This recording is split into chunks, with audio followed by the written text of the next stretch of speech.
G'day there folks, welcome back to the channel. Today we're going to be taking a look at some of my top 5 reference books that I personally own, that I use for all manner of things, whether that be art, whether that be design, whether that be prop making, writing, even a little bit of cooking and culinary stuff. So we're going to go through them.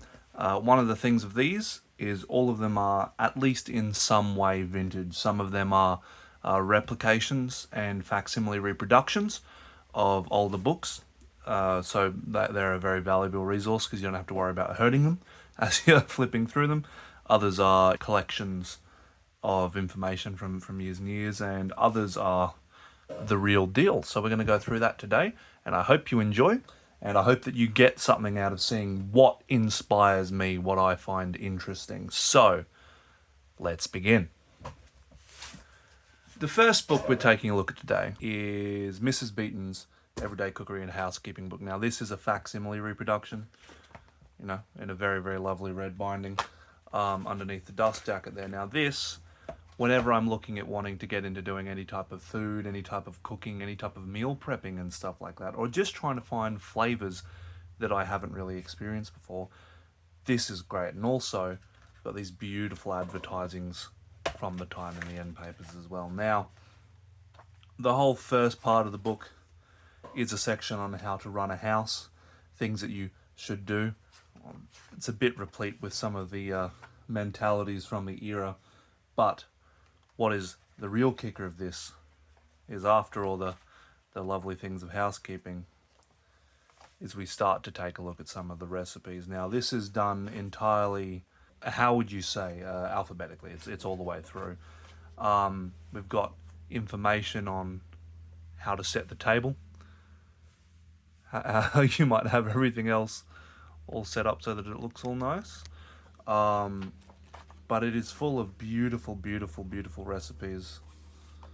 How to do a proper cheese sandwich, cherry brandy, cheesecakes, cheese toasted.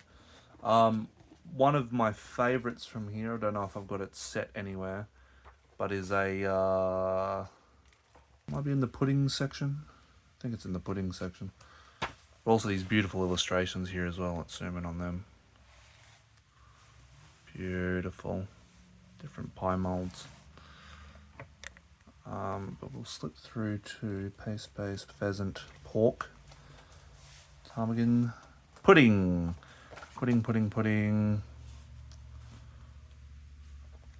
Ah, yes.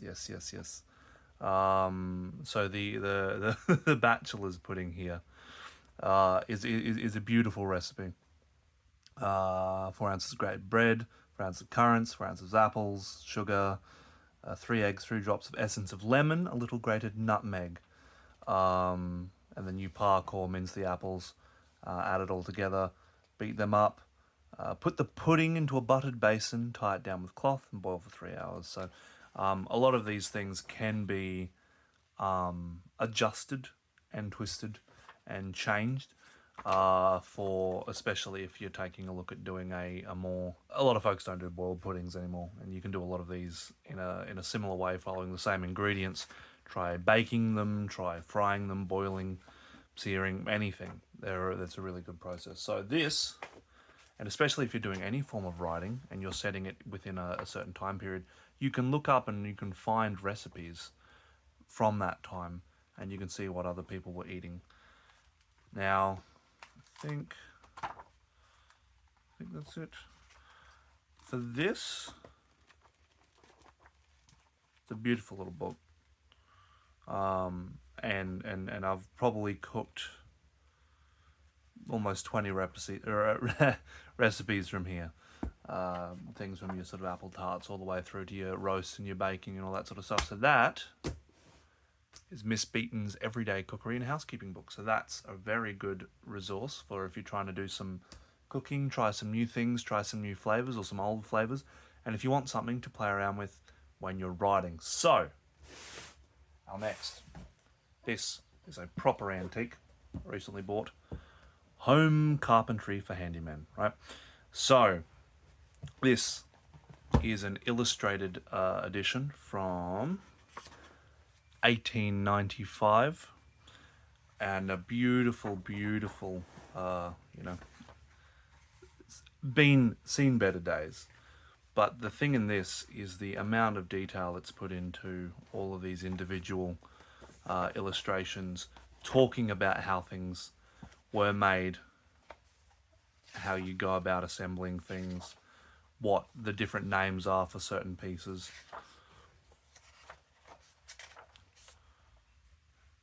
Like this Newland gas bracket, so attached to the end of the steps on the banister rail, beautiful gas lamp. And so these things can be used for information for art.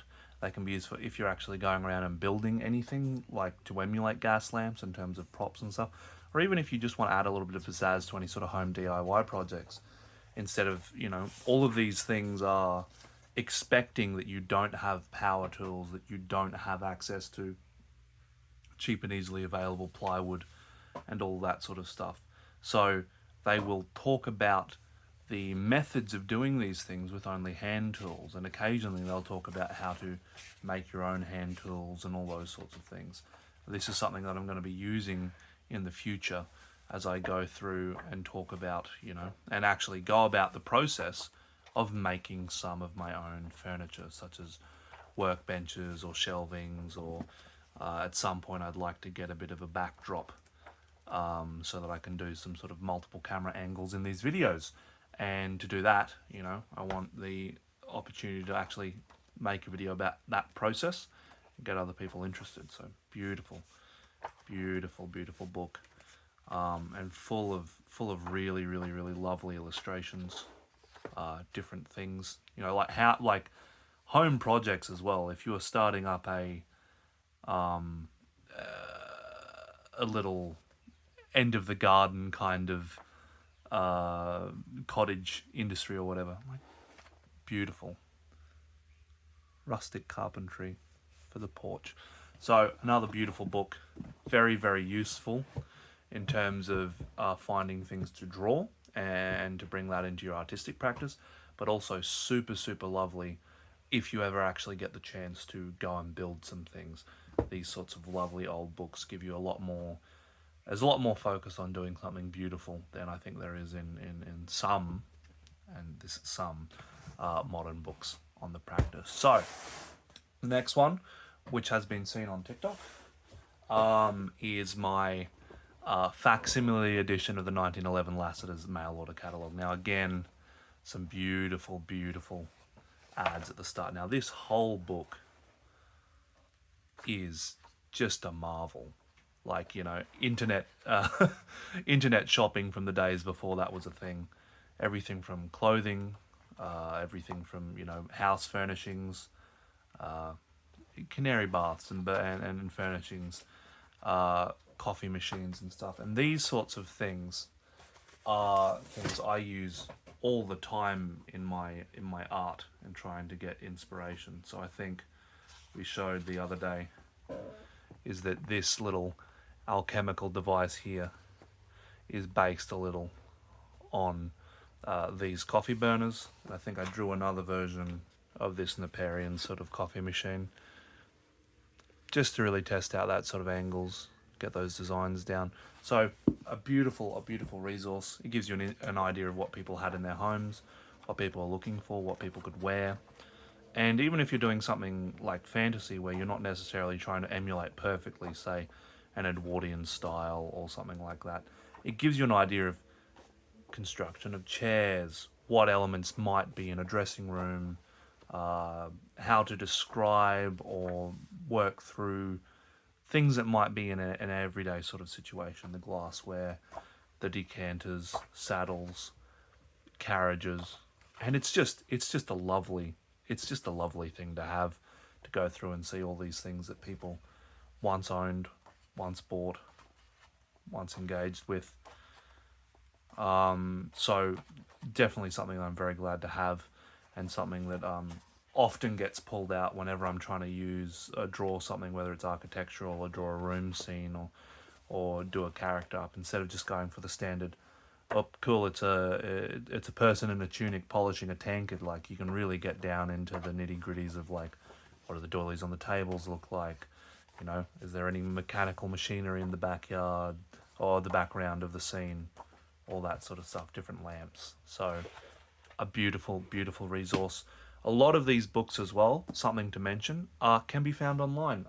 The Internet Archive has a lot of fully scanned PDFs and stuff freely available of things like mail order catalogs, things like these old housekeeping books, things like these antique sort of carpentry and stuff books. So a very, very, very useful resource and something to really play around with.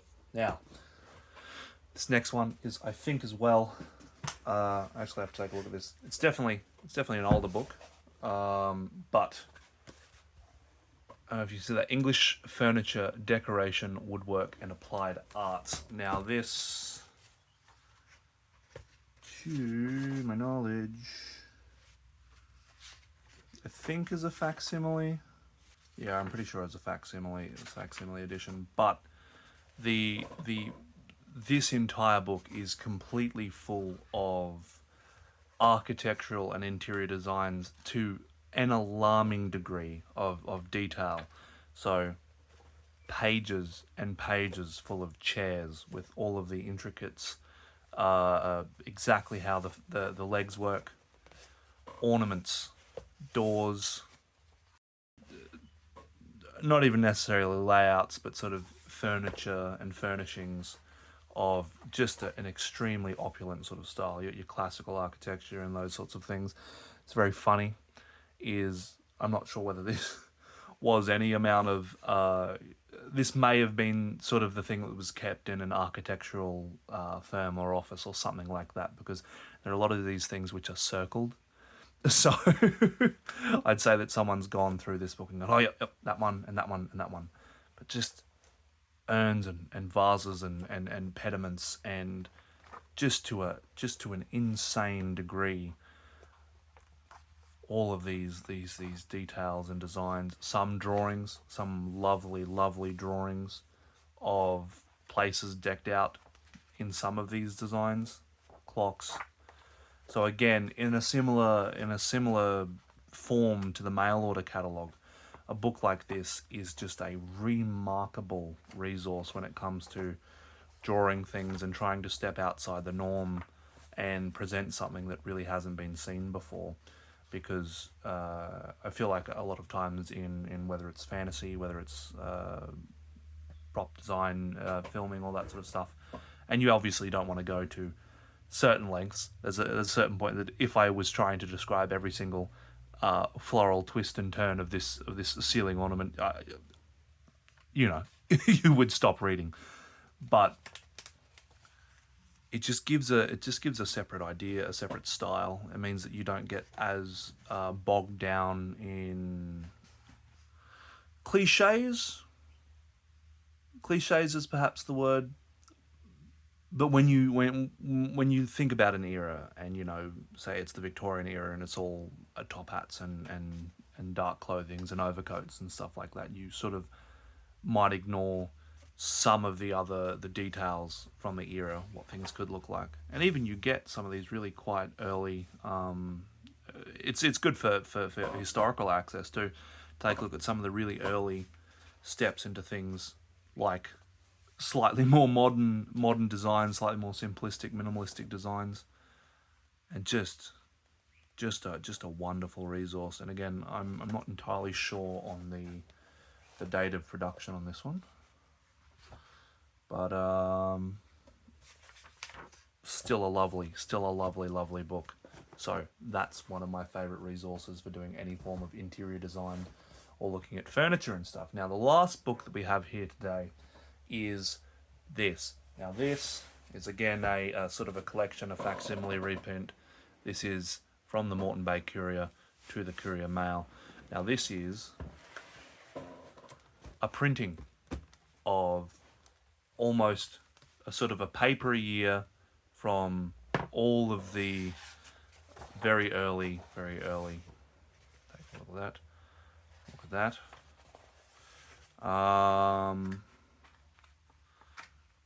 So we can see when things start, and this for writing, because I'm a huge fan of doing epistolary fiction, so writing fiction and even fantasy through the lens of like a newspaper article or a page of a newspaper, getting those sorts of really intricate and intimate parts.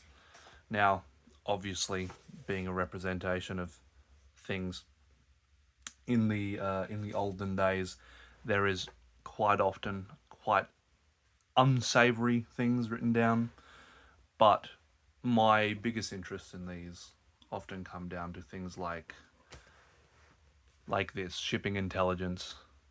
So you can see on these certain dates, departing on February the 10th, Jane, a schooner, and Stekel for Sydney, and the imports from the Jane: 1 cask, 2 cases of wine for Watson, 15 hogsheads of beer, 5 hogsheads of bottled beer, Harris, 10 bags of salt, 1 keg of tobacco, the Isaac, 12 bags and 1 hogshead of sugar, Thorn, 5 casks of vinegar, Pickering, 2 casks of sundries, and hay. And you get the exports, and you get a bit of an understanding of those things. The fact that the tide tables were published as well. Now, I'm not sure if I have, not on me at the moment, but when I was working on my fantasy newspaper, the page in there, here it is. A lot of I'll see if we can find a good, because you really got to love the classified sections in here.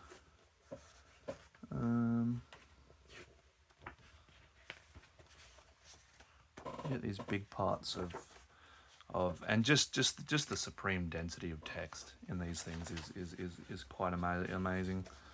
But yeah, so this, move you over here a little bit so that we can have a bit more of a look there. Now this whole page is directly focused on lots of those little bits of information. So we get the wanted signs here. Wanted, a reputable person competent to undertake the charge of a baby. References required. Apply to Mrs. Fees on Eagle Street. Or a gardener. Situation wanted. Situation wanted as storekeeper. No objection to the interior. Please apply to RAJ. Care for Mr. Hawkins, Brisbane.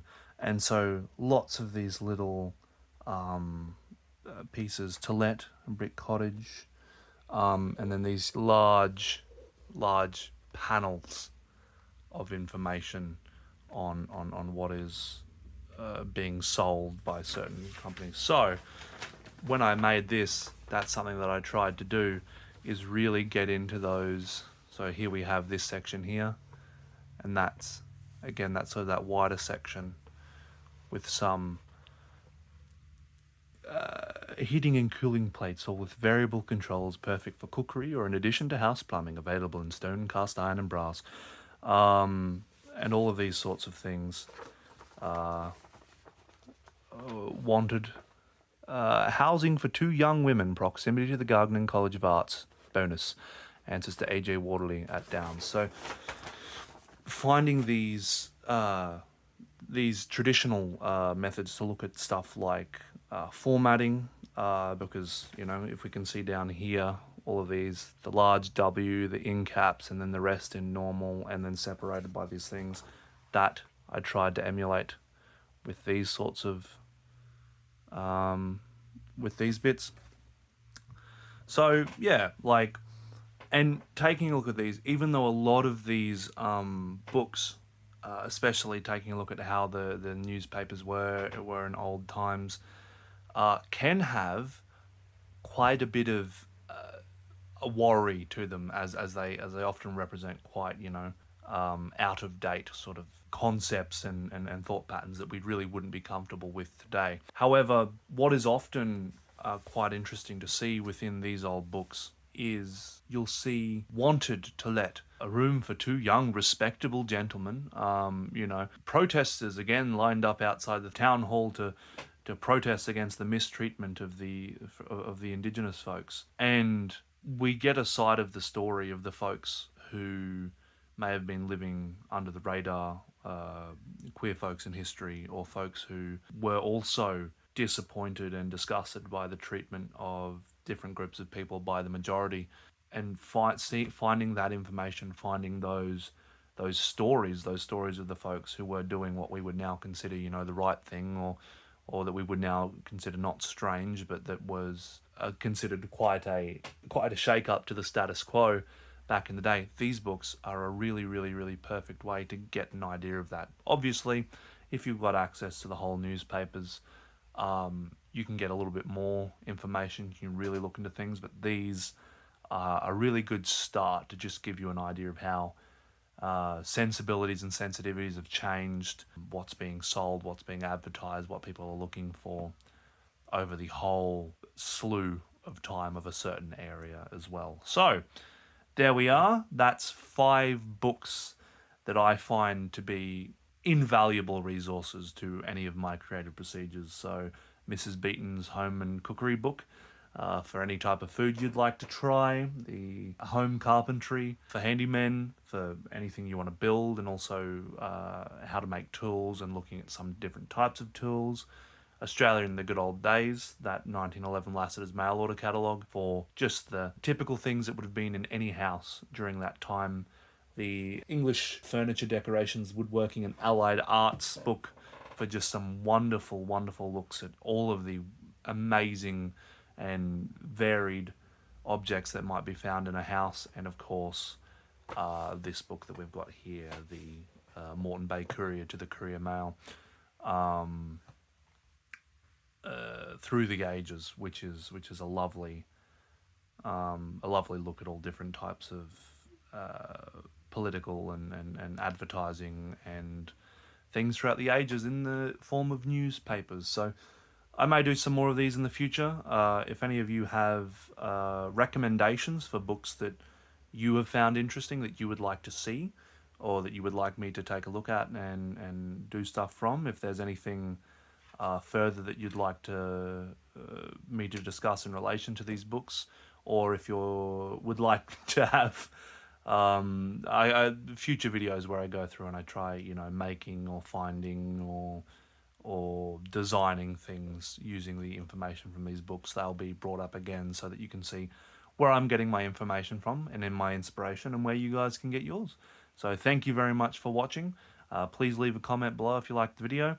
Remember to like, subscribe if you haven't, and all around, have a lovely day. Thank you very much. We'll see ya.